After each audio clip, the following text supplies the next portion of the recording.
In 2016, California wife and mother Sherry Papini disappeared for 22 days. When she was found, she told authorities a detailed account of being kidnapped and tortured. Years later, in a stunning twist, Papini pled guilty to making false statements about what happened to her, setting off a media firestorm. Now, for the first time, Sherry Papini is telling her side of the story and revealing shocking new information. Sherry Papini, Caught in a Lie, an ID documentary event, Monday, May 26th at 9 on ID. Set your DVR.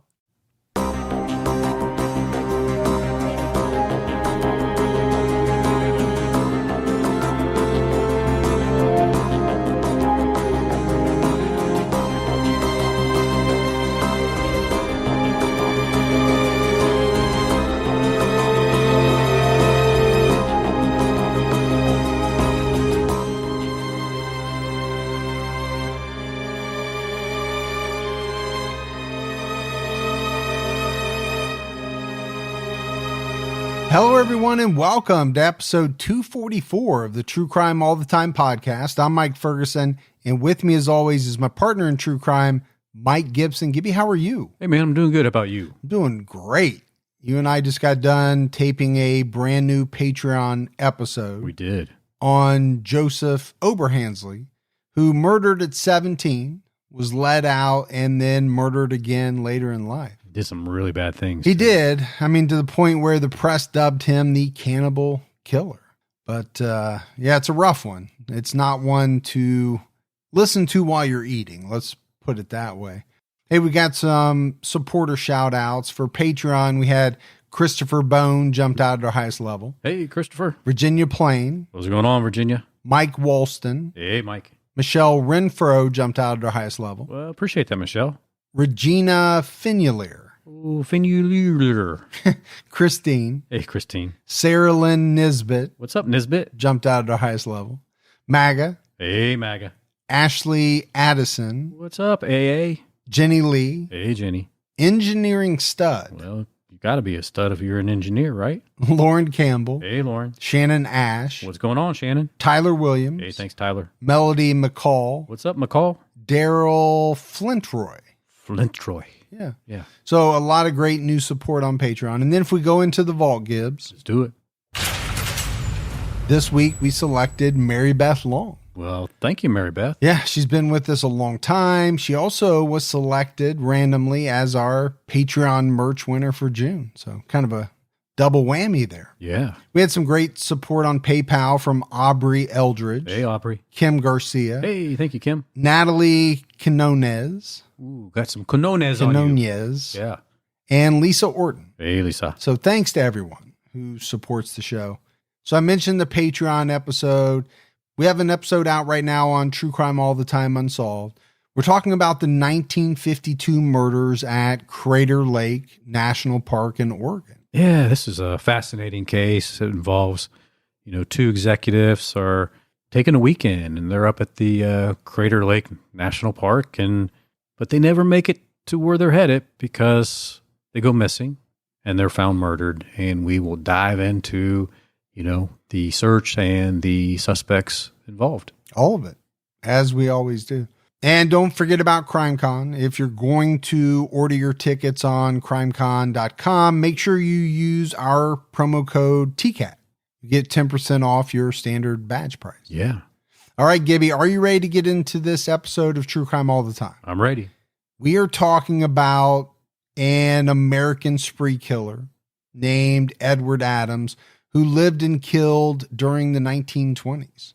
So we're going back a little further than we normally do. From a young age, he was drawn to a life of crime. He really was kind of the classic representation of a 1920s gangster. And I think a lot of people kind of know what that is, right? You've seen the movies. Sure. Where they go back to kind of the 1920s and, what those gangsters wore, how they talked, the Tommy gun. I mean, it's just all that stuff. Yeah, the good looking hair, man. Sure. You got to have some product in there. Yeah. He ran with other gangsters to commit robberies across 3 states. But Adams turned from a criminal to a spree killer after he escaped from prison. Basically, after that, he was willing to kill whoever stood in his way so that he didn't have to go back to serve a life sentence. He ended up killing 7 people, 3 of whom were police officers who were trying to stop him from committing more crimes. Eddie Adams terrorized the city of Wichita for months, robbing banks, businesses, and injuring innocent citizens. It all came to a violent end during a shootout with the police. So there's no doubt this is a lesser known case. Adams is a lesser known criminal. Sure. But, when you look at it, this case, which is now, 100 years old, that's kind of hard to believe. It's 100 years old. It's just as shocking and disturbing as any modern spree killer story. And I think that tells you something. Yeah, it does. Right? The true crime phenomenon, which is people ingesting it, wanting to hear about it, that's more recent. Yeah. But true crime itself, or crime itself, it's been around forever. Hey, it goes back to that first caveman that bonked that guy over the head for that dinosaur bone, man, if you believe that.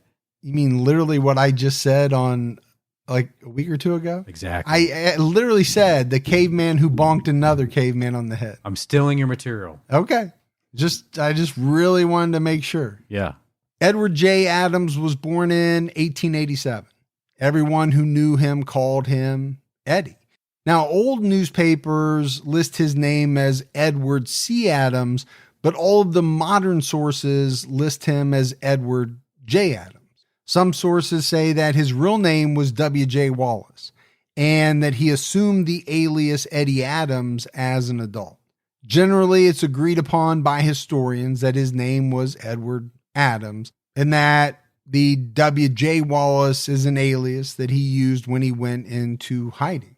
I think the other thing it does, Gibbs, is it points out something that you and I have found out over the years, which is the reporting is all over the place. It really is. Now, even more so when you go back 100 years, but even today, 5, 10 years ago, reporting seems to be hit or miss. Yeah. Depending on what paper you're looking at, they get facts wrong. It's just something that's really jumped out at me as you and I have done a lot of research. And we've seen a lot of it. Eddie was born on a farm in Hutchinson, Kansas. His father died when he was a young boy, and his mother, T.R. Montgomery, remarried shortly after. For unknown reasons, Eddie hated his stepfather. Now, it may have been because his stepfather made him do most of the hard labor on the farm. Wasn't going to let somebody be lazy at that house, was he? No, and let's face it, back in the early 1900s, late 1800s, kids had to pull their weight. They did. It was much different than I think it is in most households today. Yeah. Do I make my kids empty the dishwasher and do some things like that? Sure. But I don't make them get up at 5:30 and milk the cows and plow the North 40. It's just not there. But back then, if you wanted to eat and do things, you had to. I mean, it wasn't like they could be laying around watching TV or sure playing video games, right? I mean, it was like... No, and it was about survival. Yeah, absolutely. You needed to get all of these things done in order to survive. There was no, hey, let me hit up DoorDash or Grubhub and get some chicken over here. No, it didn't happen that way. No. In the early 1900s, Eddie learned the barber trade and he moved to Wichita, Kansas. He worked as a barber for a few years until he was influenced to turn to a life of crime. According to the Wichita Eagle, he came to be a criminal because of a woman. So he had a sweetheart back in Hutchinson, and he left Wichita to return to Hutchinson to marry this girl. Well, if there's anything that can draw you back to your hometown, it's love. Love will do it. Love will do a lot of things. They lived together for a few months until she left him for another man. And if there's anything that will turn you into something you weren't. It's if your significant other runs off with someone else. Yes. Never good. No, it's going to cause some major changes within most people, I would think. Now, I don't think it's going to turn everybody into being a criminal, but, you know, it really marked a turning point for Eddie. He moved back to Wichita and he kind of turned to gambling as a way to cope with his heartbreak. In 1915 or 1916, Eddie met a gangster named John Callahan, and he got involved with bootlegging liquor, some robbery, a little car theft. But that was kind of the thing back then, is the bootlegging part. Well, prohibition. Yeah. Right. And, you know, to me, it's always the kind of what people refer to as unintended consequences. Right. So prohibition comes about.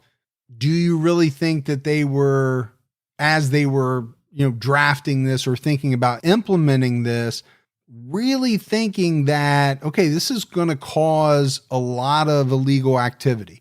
People are still going to want to drink. Sure they were. They're still going to want their alcohol. Somebody's going to get it for them. Yep. And it's going to be a criminal because it's a criminal activity. We've made it that. Yeah. To the point where it became big business and really kind of launched a lot of criminal enterprises. You know, I was telling you a while back, I was rewatching that Boardwalk Empire, right? Set in Atlantic City. It's based on a kind of real people. Yeah. And really most of it kind of centered around bootlegging. Al Capone. I mean, you can just go down the line from these old gangsters back during Prohibition time, kind of got their start and really flourished because alcohol was illegal. Yeah. There was a need and they found a way to meet that need. John Callahan taught Eddie everything he knew about being a successful criminal. Basically, he was serving as an apprentice, Gibbs, with this guy Callahan until he felt ready to venture out on his own. Is it me, or every time you say Callahan, I'm thinking of auto part, brake pads, Yeah. Auto parts. Exactly. But, you know, not that much different from what? A plumber, an electrician, HVAC. You have to apprentice. You sure do. Right? You have to learn from somebody until you're ready to go out on your own. Now, the difference is those things are all legal and very much needed. Yes. Now, people back then would have said, hey, that alcohol is very much needed. Absolutely. It just happens to be illegal. Eddie got married after joining the Callahan gang, but, you know, the date that he got married, the name of his wife, couldn't really figure any of that out from the sources. Now, it was said that it was not a happy marriage. Eddie was described as very charismatic. Women were drawn to him. Unfortunately for Eddie's wife, this was a guy who had a wandering eye and he cheated on her all the time. So I think she became tired of two things. Number one, the infidelity. Sure. Most women won't stand for that. No. But number two, I think she got tired of being married to a criminal because that has its drawbacks, obviously. Well, you add all that up, it's going to be a very short marriage then. And it was. I think she left him after just a few years. But what happened was Eddie's now free, right? He no longer has the constraints of marriage, although I don't think he was all that constrained while he was married. Right. But Eddie started his own gang, the Adams Gang. He and his gang members started committing bank and train robberies across Kansas, Missouri, and Iowa. He quickly earned a reputation as one of the premier bandits in the Midwest. I wonder what your gang name would be. T-Cat Gang. T-Cat? I already have one. You do, that's true. Or we do. You and I already have a gang. It's called the T-Cat Gang. And I could have a sub gang called the Gibby Gang. Right. The GGs. Doesn't sound very tough, does it? It doesn't, no. You're going back to your West Side Story roots there a little bit. Because when you're a jet, you're always a jet. When you're a GG, you're always a GG. Here you go. But I think what is important to take from this was that, you know, it's not like Eddie was some small-time crook. right? I mean, he was well known. He developed this reputation to the point where people were considering him, in this upper echelon kind of gangsters. Mm-hmm. Now, he's not as well known as Al Capone and all these other people. But people knew who he was when he walked into a place of business, I'm sure. It sounds like it. In 1920, through connections with his former boss, John Callahan, Eddie formed a partnership with the outlaw brothers Ray and Walter Majors. One of them had a son named Lee, probably, who became the $6 million man. Bigger and better and stronger and faster. Sure. On September 5th, 1920, Eddie, Ray, Walter, and a third major brother named Dudley attempted a daylight robbery at a Kansas City gambling den owned by a guy by the name of Harry Truesdell. So this casino was operating illegally, and the employees were essentially criminals like Eddie. So when he tried to rob the place, along with his fellow gang members, a shootout between the gang and casino employees erupted. The shootout led to the death of one of the customers, a man by the name of Frank Gardner. Police were called to the scene, but Eddie and the Majors had already fled. Truesdell gave them a description, and the police set out to capture the gang. And it was told to police that Eddie was the main gunman. So that's who they were setting their sights on.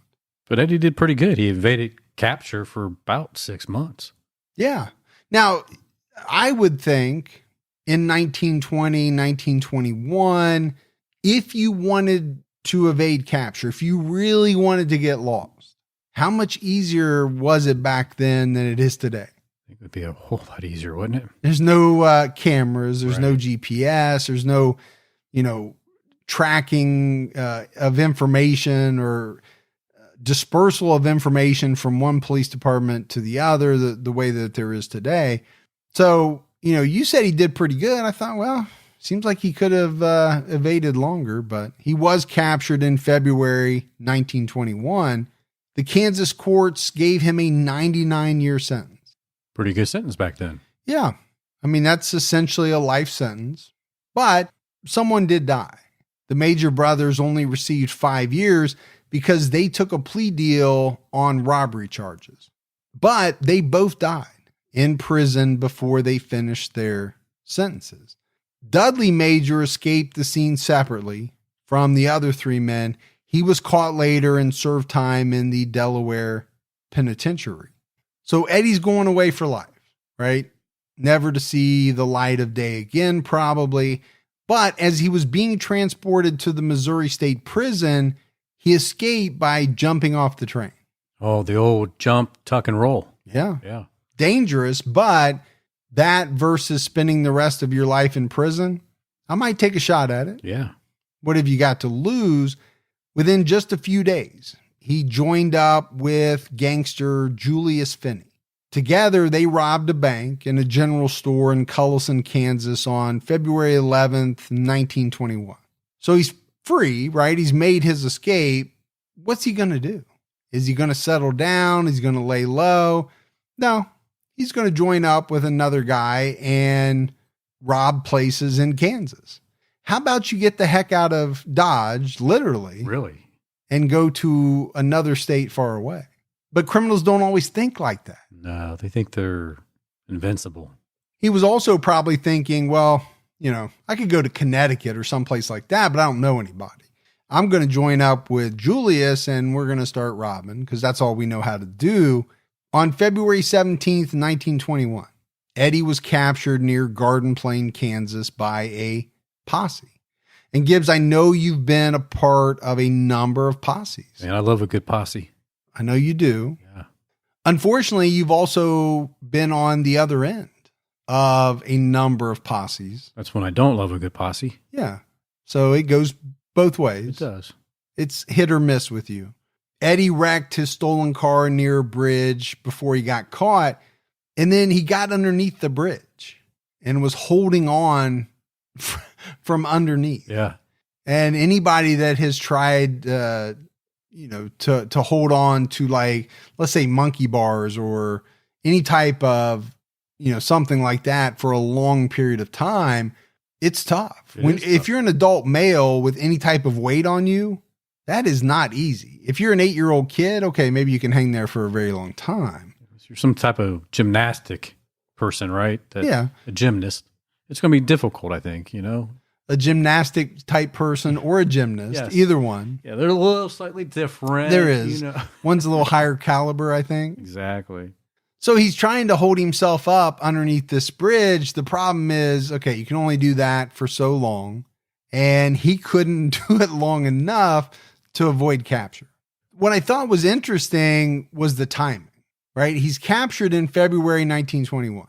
He gets a 99-year sentence. By February 11th of that same year, he's robbing banks again. He's jumped off the train. And then just 6 days later, he's caught again. This all happened very quickly. And why did it happen? Because he didn't get the heck out of the Midwest, Missouri, Kansas. It was just like, I'm going to stay right around here. And that's how you get caught. Head west, son. Head west. Or east. You can go anywhere. Go south to Texas. Go up north, Canada. Great place to be. Mounties and all. Gibbs, I never used to think too much about the blinds in my home. Sometimes I would adjust them in the morning, close them at night, sometimes just forget about them entirely. I never really understood how much window shades could actually do until I discovered Hunter Douglas. They offer unique shade designs using advanced fabrics that provide clear views to the outside of your home while providing daytime privacy inside. They have industry-leading, energy-efficient shades. These provide insulation against heat and cold for year-round comfort, and they help you save on your utility bills. But to me, the best part is their PowerView automated shade technology. PowerView allows you to program your shades to move automatically throughout the day based on what you want, from letting in light slowly as you wake up, opening entirely for a sunny breakfast, adjusting to block the hot midday sun, or raising just in time for that perfect sunset. Innovative shade designs from Hunter Douglas let you enjoy a more beautiful, comfortable, and convenient lifestyle. Visit hunterdouglas.com/TCAT today for your free Style Gets Smarter design guide with fresh takes, creative ideas, and smart solutions for dressing your windows. That's hunterdouglas.com/TCAT for your free design guide. And we continue to talk about Best Fiends. I just cannot say enough about this game. Best Fiends makes your brain feel like you took a couple of laps in the pool and then you got out and you were super refreshed. Best Fiends is way more fun than the other matching puzzle games out there. It's one of those games that makes 30 minutes feel like 30 seconds, and it's totally free to download. With thousands of fun puzzles to solve, there's something new every day. That's what's amazing about this game. It never gets old because they're constantly adding new things to the game. New characters, new levels, new themes. I'm constantly striving to get to that next level. I love the challenge, but I also love the sense of accomplishment that it gives me. And I'm having fun at the same time. There really is just so much to love about this game. If you haven't tried it, give it a try. Let me know if you love it as much as I do. Download the 5-star rated puzzle game, Best Fiends, free today on the Apple Store or Google Play. That's Friends without the R, Best Fiends. So after this robbery, right, the residents of Cullison learned about it. They notified officials in all the towns along the way to Wichita to be on the lookout for Eddie Adams. 5 men made up the posse. R.H. Moore was a marshal and newspaper publisher. Carl Wolf was a garage owner. Carl Whiskey was a mail carrier. There was a guy named Charles Self, and there were 2 men who were garage employees, Charles Self and Walter Moundon. So, I mean, it's not like this posse's made up of, gunslingers. These are, mail carriers and people with real jobs. One person's a publisher. Now, the one guy was a marshal. But still, any opportunity to be part of a posse, it's, hey, I'm going to form a posse. Immediately you got people with their hands up. Well, it's exciting. Yeah. You think you're doing a good deed, right?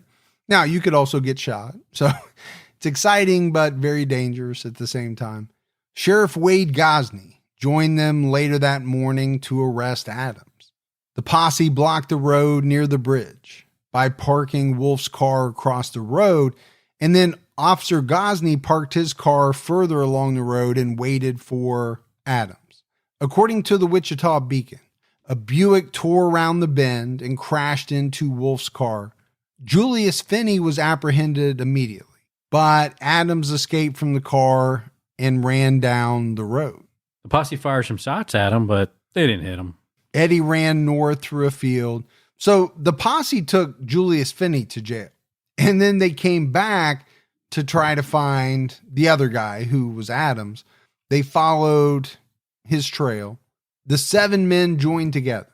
They searched all over for him, but for some reason, they didn't pay all that much attention to the bridge. Maybe they just thought, okay, where's he going to be? There's no place to be on this bridge. We would see him. And one of the guys even walked under the bridge without seeing anything. Frank Bradley was walking along the creek bank about 50 yards away from the bridge when he saw a hand and a foot drop down from underneath the bridge. Then he saw a second hand and a second foot. So the posse surrounded the bridge, and Gosney climbed down the embankment and stuck the end of his shotgun into Eddie's ribs and said, "Stick 'em up, kid. I've got you." That's some words you don't want to hear as you're hanging from the bottom of a bridge. No, it also sounds like a cheesy line from a Western, but that's exactly what he said. According to the Wichita Beacon, Eddie pleaded with this guy. And he said, "For God's sakes, don't shoot." As I'm sure there was a real threat back during that time. Hey, if you move a muscle, we'll just shoot you because you're a wanted criminal. There won't be a trial. Be easier for everybody. We'll just say you came after us, you came at us, or whatever it is. And you said, everybody loves a good posse. Well, the problem is with a posse, I think back in the day, they took quite a few liberties. They did a lot of things that, let's say, were not quite within the rules of engagement. Yeah, I think they kind of had a different rule book. Kind of played by their own rules, probably, in a lot of cases. But no doubt that had to be a very intense moment. Oh, there's no doubt, yeah. So Eddie crawled out of his hiding place and he surrendered. So what he had done is he'd crawled up between the 2x12s that were supporting the bridge and laid his body across a plank. It's actually pretty ingenious. If you think about it, it's a good hiding place. He held his hands and feet out of the way. But the problem is he'd been there for about 30 minutes. And the strain of the position was just too much. And he needed to stretch, relieve, some of the tension on his arms, I would think. The Beacon wrote, had Eddie Adams possessed greater physical endurance, he probably would not be lying in the Pratt, Kansas jail, awaiting trial for alleged bank robbery with a life murder term hanging over his head. So basically they're saying if he had just done some more push-ups, Gibbs, maybe if he hadn't skipped arm day as much as he had, he would have been able to elude the police. Well, it's important to not skip those days. Get into the gym, as you know. Comes back to bite you. Yeah. But here's the thing. There was a lot of confusion when this arrest first happened because police didn't know that they had arrested Eddie Adams. Eddie told them that he was W.J. Wallace. On February 25th, 1921, the Wichita Beacon published Cullison Bandit confesses he is hunted outlaw. And that was after Eddie Adams admitted his real identity inside his cell at the Pratt County Jail. Initially, police didn't believe Dan Hosmer, who was the Wichita PD identification expert, who determined that the inmate they had was Eddie Adams. The sheriff and other officers refused to believe it. There's no way, they said, that this is Eddie Adams. But even though no one believed him, Hosmer insisted it was Eddie and asked for his fingerprints to be taken and compared to those on record. Hosmer compared his mugshot with the known photo of him from his first arrest, and he insisted that they were indeed the same person. I guess everybody at the station just laughed at him. And it ended up that hundreds of different law enforcement officials came to try to identify this prisoner. Yeah. But it was Dan Hosmer who ended up being right.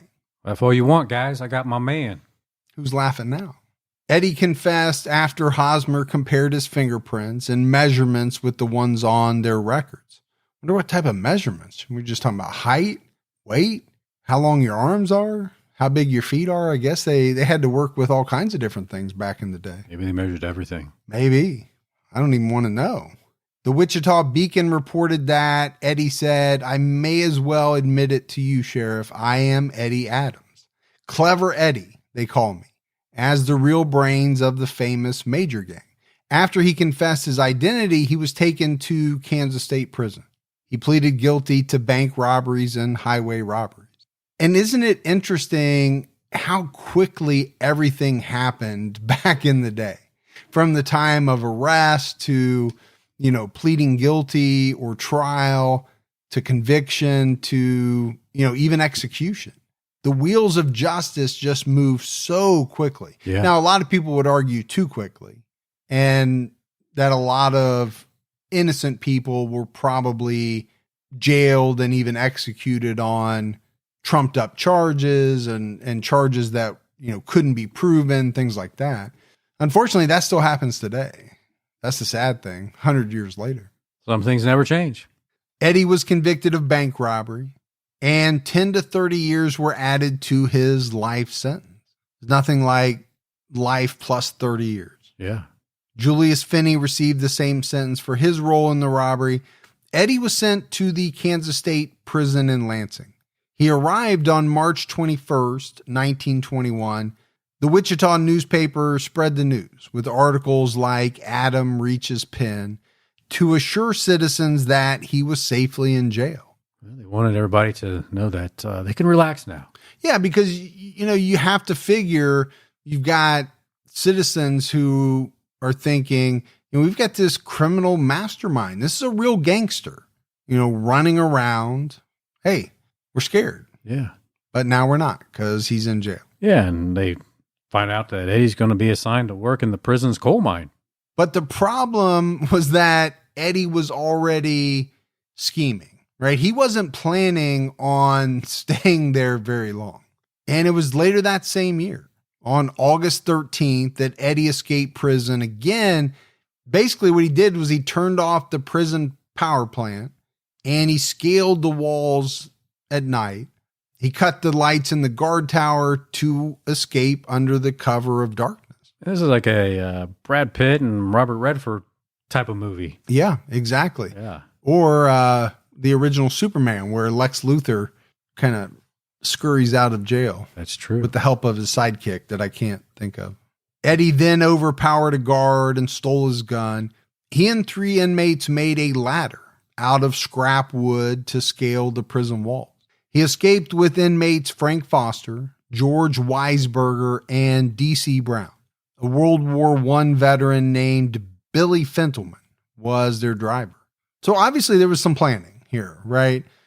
It's not Shawshank Redemption type planning over years and years of tunneling and all of that. It was pretty immediate. But there's the turning off of the power. There's, making a makeshift ladder. There's some planning. Getting your gang together, making sure you got a driver. D.C. Brown was captured just a few days after the escape. But the rest of the fugitives got away, and they formed the new and improved Adams Gang. What if they had like shirts that said Adams Gang, new and improved? And underneath their first name? Yeah. Like a mechanic or something like exactly. that? Yeah. I doubt it, but their total loot from robberies committed in 1920 and 1921 was close to $300,000. Man, that's a lot of money. You want to take a guess at what that would be today? Beep, boop, beep, boop, beep, boop, beep, boop. 30 million. No, I don't think so. I think that's way high. Is it? Yeah. Oh, did I calculate wrong? Let me go back and, it's 7 million. Okay. I think that's probably closer. Yeah. Because I don't know what it is. I think that's closer to it. I don't think there's any way it's 30 million, but I don't know. It's 100 years. So. Boatload of money, man. Either way. It is. It would be a boatload of money. It would be millions and millions, however many millions it was. Officers never found the entire stash of money. So Eddie went back into hiding. But as always, he just kept gravitating towards Wichita, the place that he considered his home. To hide in plain sight, Eddie dressed in all the latest, most fashionable clothes. He also cut his hair the way that the younger men did back then, even though by this point he was in his 30s. Got to look hip and cool, man. To blend in with the crowd. Exactly. In August 1921, the Wichita Eagle published an article warning residents that Eddie was heading back to their city to commit more crimes. So, you have the Wichita paper saying, we got Eddie. Everyone can breathe easy. You're all safe now. Well, it wasn't that long until they had to start running stories that said, hide your valuables, hide the women and children, because Eddie's coming back to town. And Eddie's not happy this time. He's not. The police were worried that he was going to settle some scores, especially with police officers who he felt had wronged him. And sadly, Gibbs, they turned out to be right. In September 1921, Eddie, Frank Foster, George Weisberger, and Billy Fentelman joined together to rob banks. The Adams gang robbed over $10,000 from different banks in Rose Hill and Hayesville, Kansas. During the Hayesville robbery, Eddie pistol whipped an 82-year-old man named James Creville for no reason. And this guy later died from his head injury. Yeah. And why would he have to do that to an 82-year-old man? Well, I think that's a great question. Was this guy really about to foil a robbery? Was he giving them a hard time? Or, had Eddie changed? I think is one of the big questions. Yeah. Had he become more violent? Why do you need to pistol whip an 82-year-old man unless he's getting in the way of you committing your robbery? And there was no evidence that that was the case. It was almost as if he did it because he wanted to do it. And maybe it's, kind of a sense of how Eddie had changed over the years. Sure.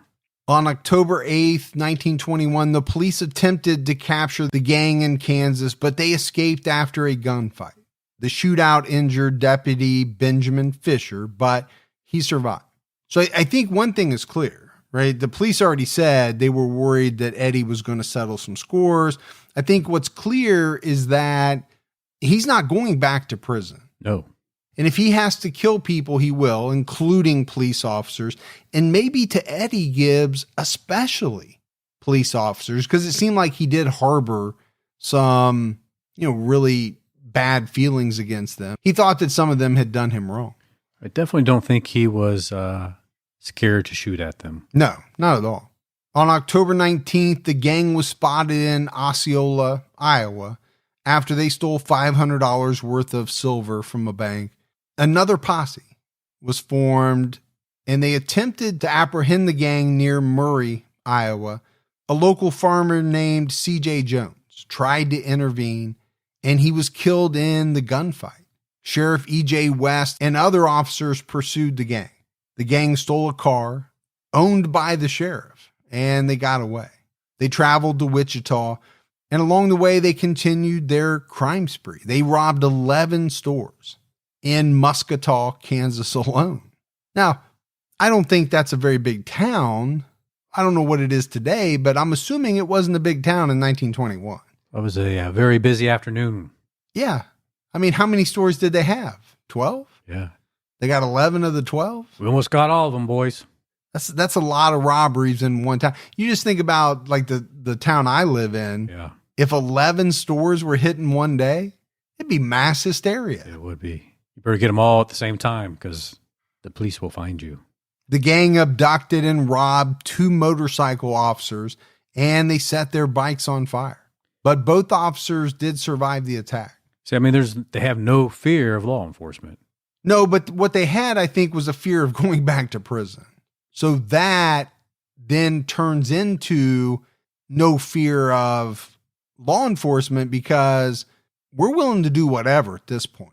And they do. Yeah, they did, because on November 5th, 1921, Eddie shot and killed patrolman Al Young in cold blood. Witnesses heard 9 shots near the corner of Llewellyn and 11th Street.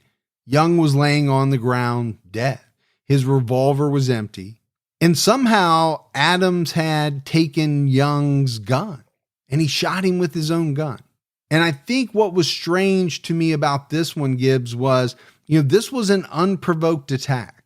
It wasn't as though the officer had spotted them, was trying to capture them. Nothing. He just took this guy's gun and Young had no way to defend himself.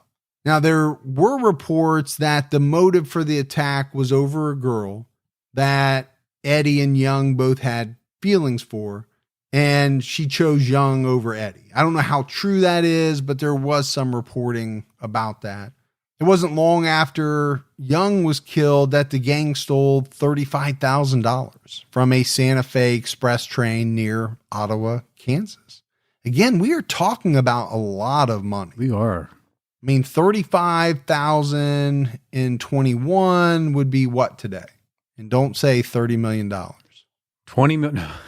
$20 million. Yeah, it's probably like a $500,000, I think that's probably pretty accurate. That's probably pretty close.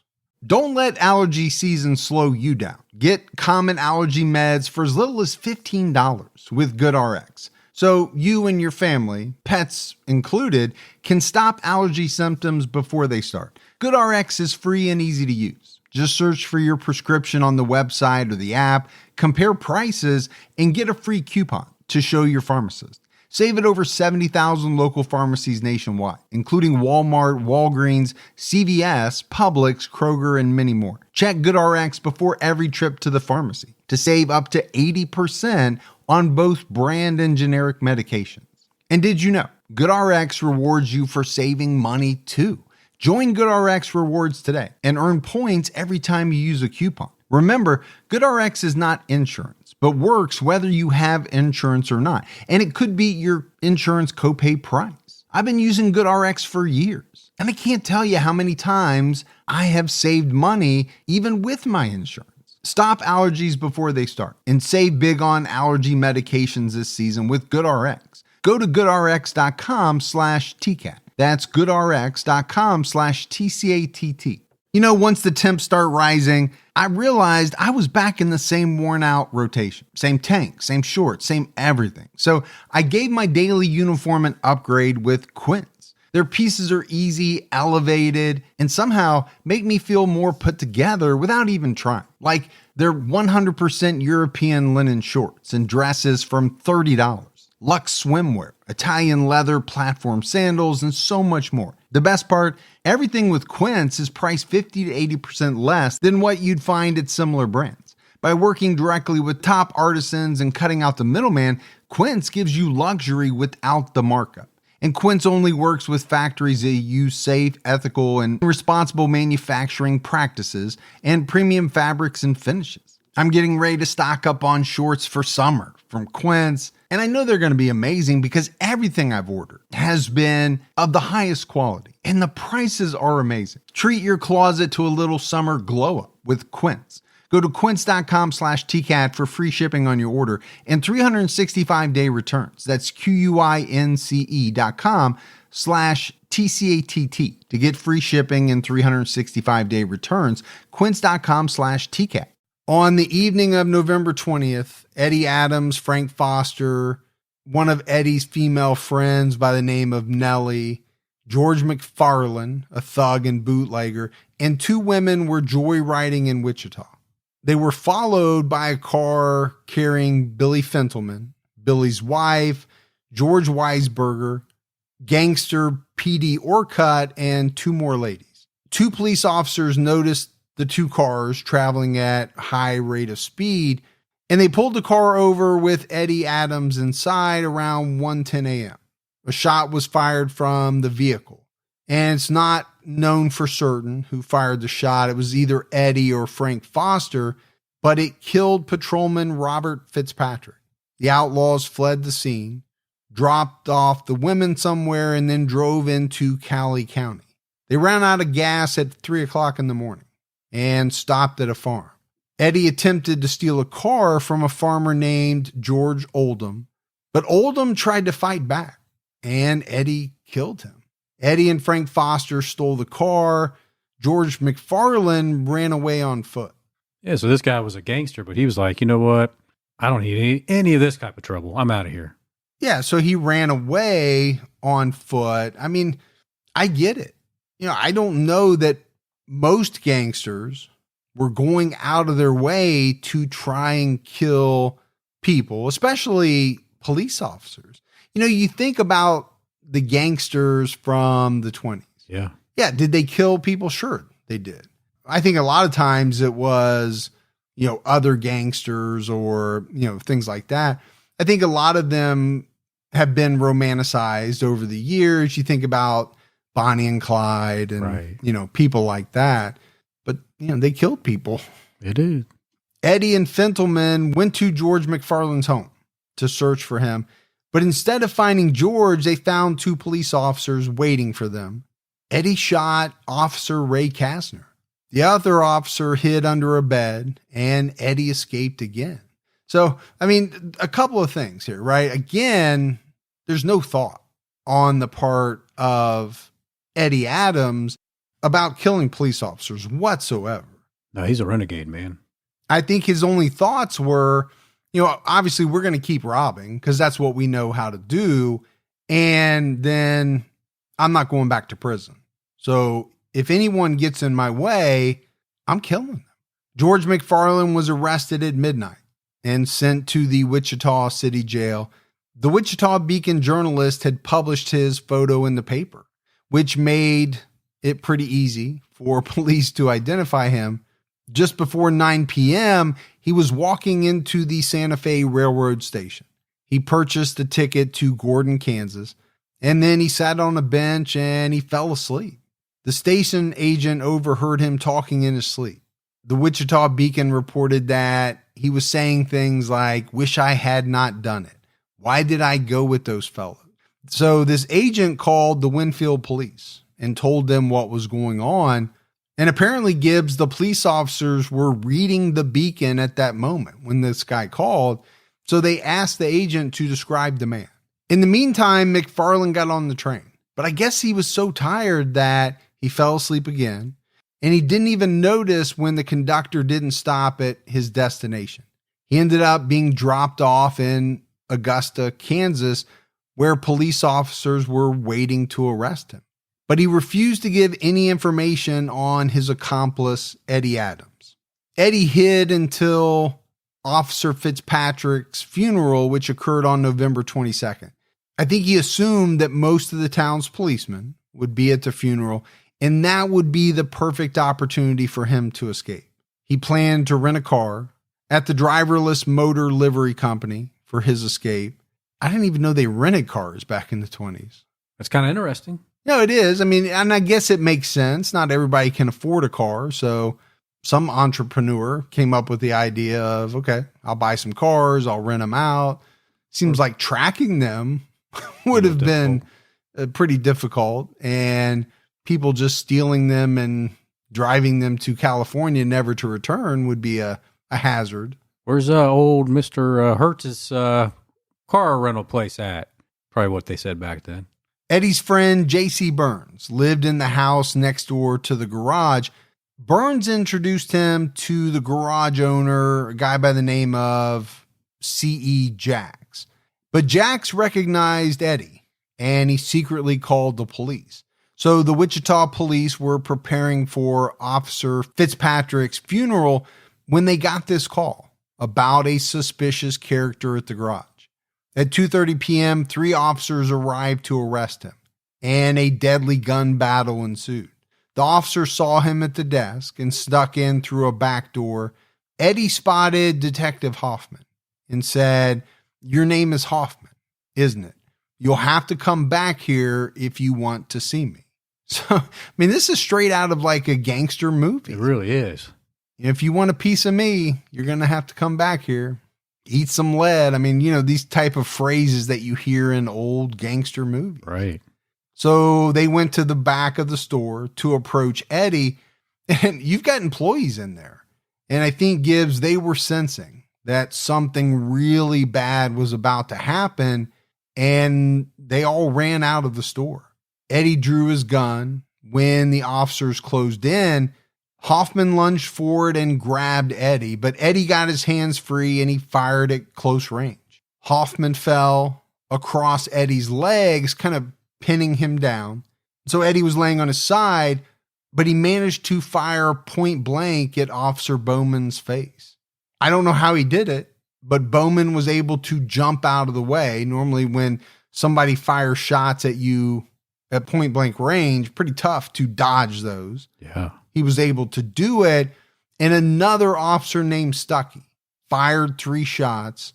Stuckey was hiding behind a pillar and he fired the fatal shots that killed Eddie Adams. The bullets went through Eddie's right cheek, through his jaw, and hit him in the temple. He died almost instantly.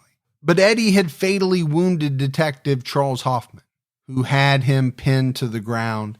Hoffman was paralyzed and he was bleeding out.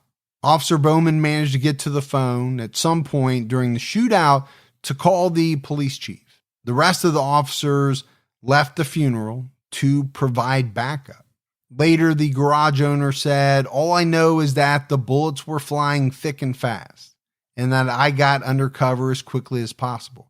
I don't know who fired first. I just know there were several explosions, which sounded to me like a battle." That's one of the things I always think about, Gibbs, when I'm watching a movie and there's like a gun battle, let's say inside a warehouse or in a building. The sound, the loudness of gunshots being fired in a confined space, it's brutal. It had to be. I mean, when I go to the range, I'm outside, I have to wear ear protection because it's very, very loud. You get in a confined space and a bunch of people are firing guns. I mean, to me, it would almost be disorienting, I would think. Easily, I think. Well, and to this guy who wasn't a police officer, right? He was just the guy that owned the garage. I get it. Him saying, "Hey, this sounded like a bunch of explosions." I think that's what it would have sounded like. Eddie's body was moved from the garage on South Lawrence Avenue to the Undertaker at 4 p.m. on November 22nd. His body was publicly displayed at the Wichita City Undertaking Parlor so that the townspeople could celebrate his death. And I guess so many people showed up that the parlor manager started taking count. They said it was over 9,000 people came to view his body from the afternoon of the 22nd until 1 p.m. the next day. Well, I mean, it was a big deal. And back then, people wanted to be able to see, just like when Dillinger died and, people wanted to actually see this, larger than life figure. Yeah. He's now finally dead. Yeah, they wanted to see him. I think some people for different reasons, right? Some, out of curiosity for this person who was larger than life, probably some in the Wichita area just to make sure this guy was dead. Yeah. Is this the guy I seen? It is. Okay, he's gone. Good. He was causing so much havoc. After the gunfight, Detective Hoffman was transported to St. Francis Hospital. He had been shot in the abdomen, and it was a fatal wound. The bullet severed his colon, injured his nerves, and was lodged in his spine. Physicians told the paper that there was little chance for his recovery, and Hoffman died from his injuries just a few hours later. According to the Wichita Eagle, one of his final statements was to ask his fellow officers, "Did we get him? I'm done for, I believe."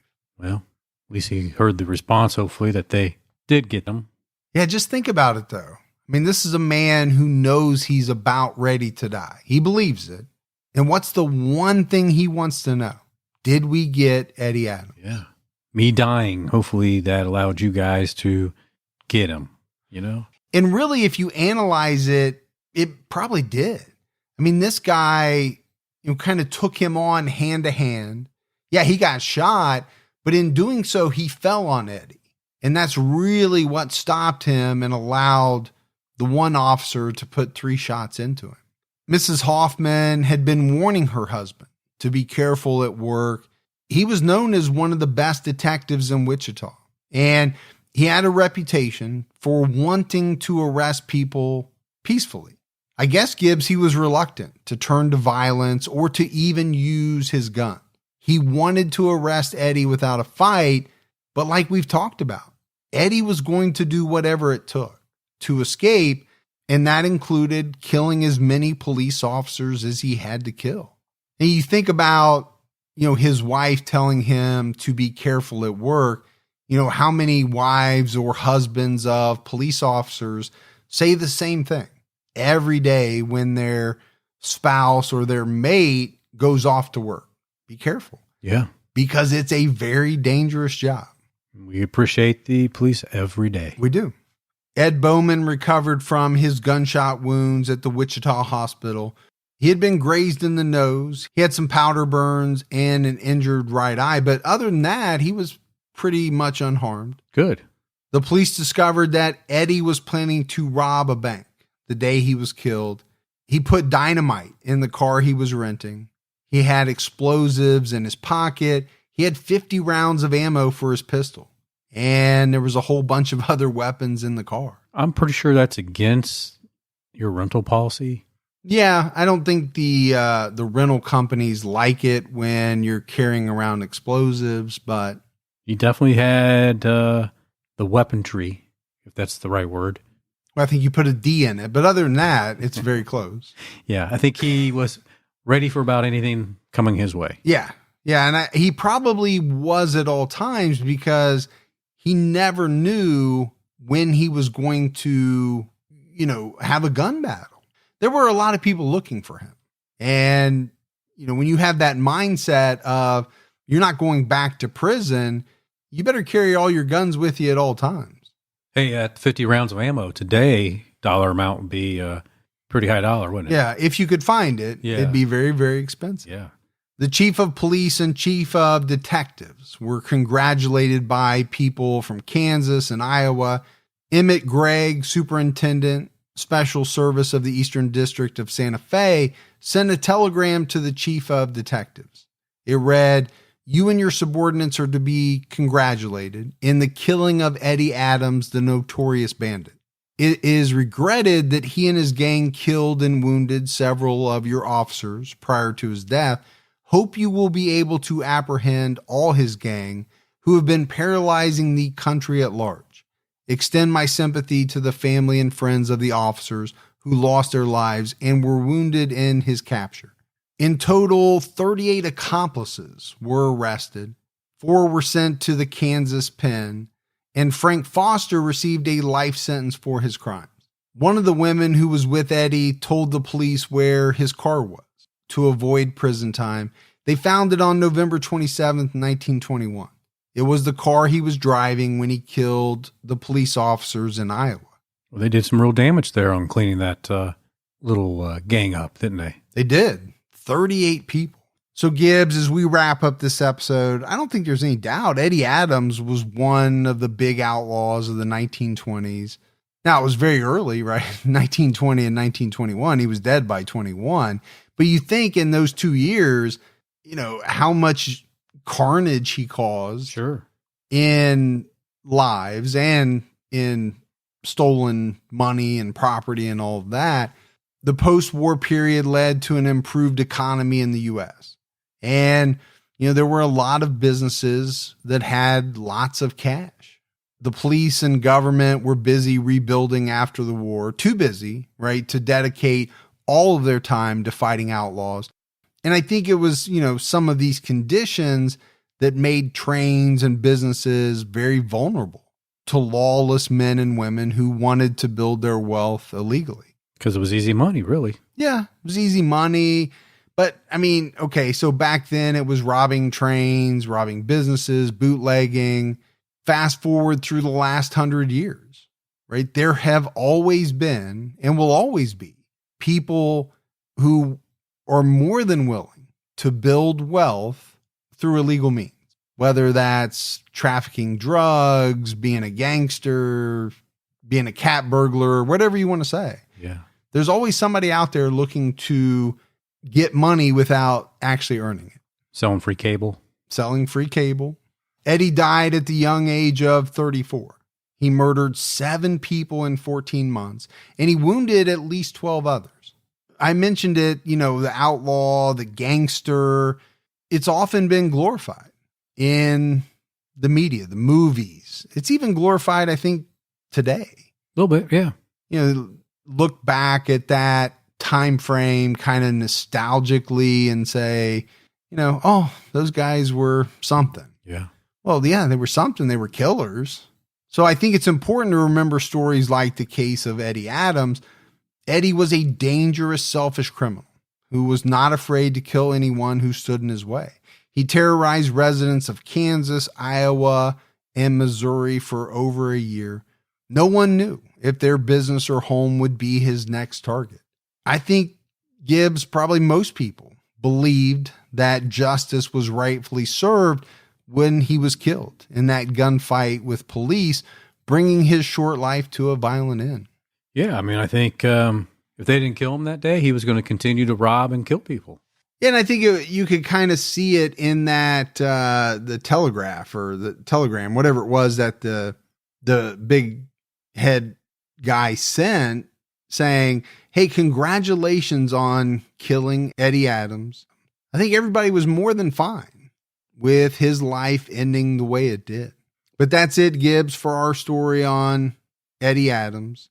Kind of different, a departure, doing a little gangster stuff. But, yeah, you know, he was a spree killer. I mean, there's no doubt about it. Certainly was. He just happened to be a gangster as well. We got some voicemails. You want to check those out? I do. Hi, my name is Rita John. I just found your podcast a few weeks ago. I'm about 50 or so episodes in, so I guess I am binging.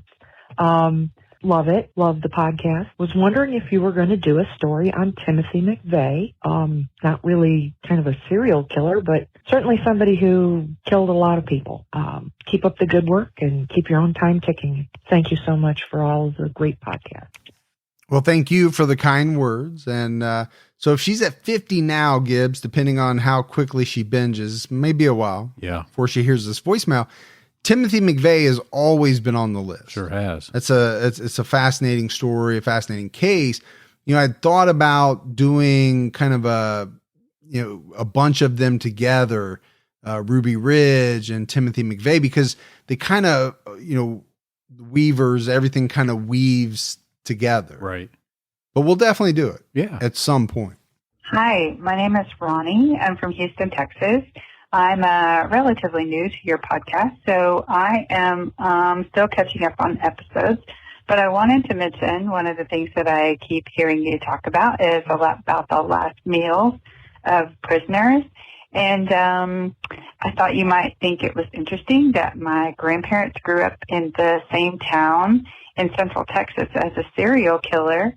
And at the time of his death, when it was announced what his last meal was, he ordered steak, and at the Walls unit, they had to serve whatever they had there. So rather than steak, he got Salisbury steak. Anyway, ever since I heard that, I've never been able to eat Salisbury steak or steak with any kind of gravy or anything again. Anyway, just thought it might be kind of interesting to you. Anyway, thanks again. Hey from Houston. Keep your own time ticking. Bye now. Well, let me just say this. There is a big difference between a nice ribeye and Salisbury steak. Is that like Swiss steak or? Yeah, probably what some people might call Swiss steak. I don't know if I heard that too much. Chop steak. Yeah, it's usually like chops. Yeah. Steak with gravy, maybe some onions, mushrooms sometimes. Because you put that stuff on to make it taste better. Yeah, it's all right. I ate it a bunch when I was growing up, but if you try to compare that to a juicy ribeye, no, there's no comparison. Hello, gentlemen.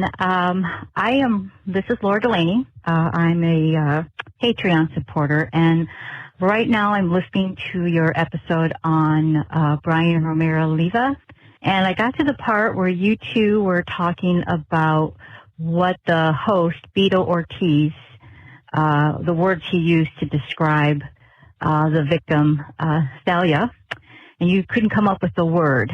So I have a word for you.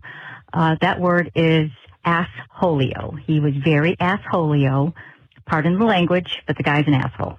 Thank you. That's all I have to say. Stay safe and keep your own time ticking. Bye. I would have to agree. Yeah. if you remember Gibbs, he just said stuff that was so derogatory. And this was after she was killed. Yeah. It was kind of mind boggling that somebody would be that, tasteless, that crass to kind of, I don't want to say put down, but really that's what it was. It was just Assholeo. Yeah, it was assholeo. Yeah. I like it. Yeah. Hi, Mike and Gibby. My name is Michelle. I'm calling from Rhode Island. I know you don't do a lot of stories there. There are a couple of good cases. But I was just listening on my way home from dropping my daughter off at college. And I listen to you every Sunday. And I was going to post this on Facebook, but you know how polarized things can be. So I figured I'd leave you a voicemail, and maybe it can just be a public service announcement to our listeners. I wanted to compliment you on the way that you delicately handle race. And I say that as a biracial woman, and oftentimes you only mention race when it's relevant to the story, whether or not it's part of the defense or the media portrays it in a certain way. But always, when I listen to your podcast, I have to look up what this person looks like, who's featured in the story. And oftentimes I'm surprised because it never comes up. Unless, like I said, you reference it. So I just wanted to tell you that's appreciated because the media doesn't do that.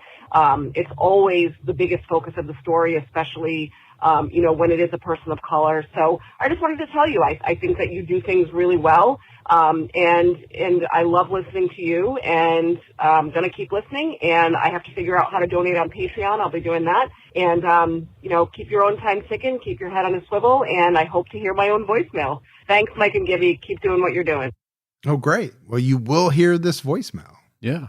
So, Gibbs, speaking of that, I think it's, something that you and I have tried to do from the beginning, or at least, early on, is just, focus on the story. It really doesn't matter unless, like she said, it becomes an integral part to the story. Right. If it's a part of the defense or, something like that, then race really makes no difference because, a killer's a killer. Yeah, exactly. No matter what race they are. And so it's just kind of something that we try to do, but we appreciate you pointing it out. We do.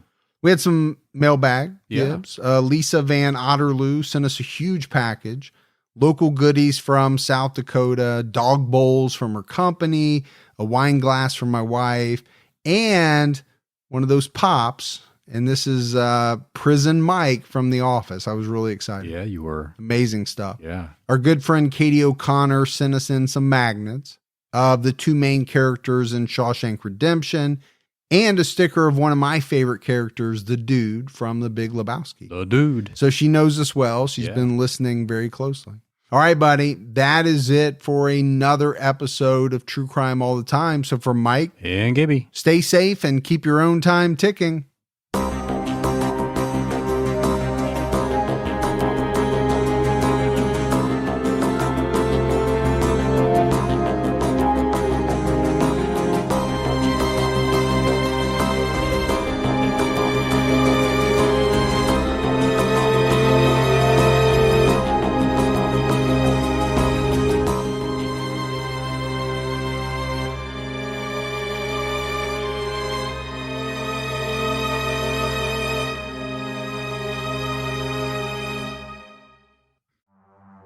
In the early hours of December 4th, 2024, CEO Brian Thompson stepped out onto the streets of Midtown Manhattan.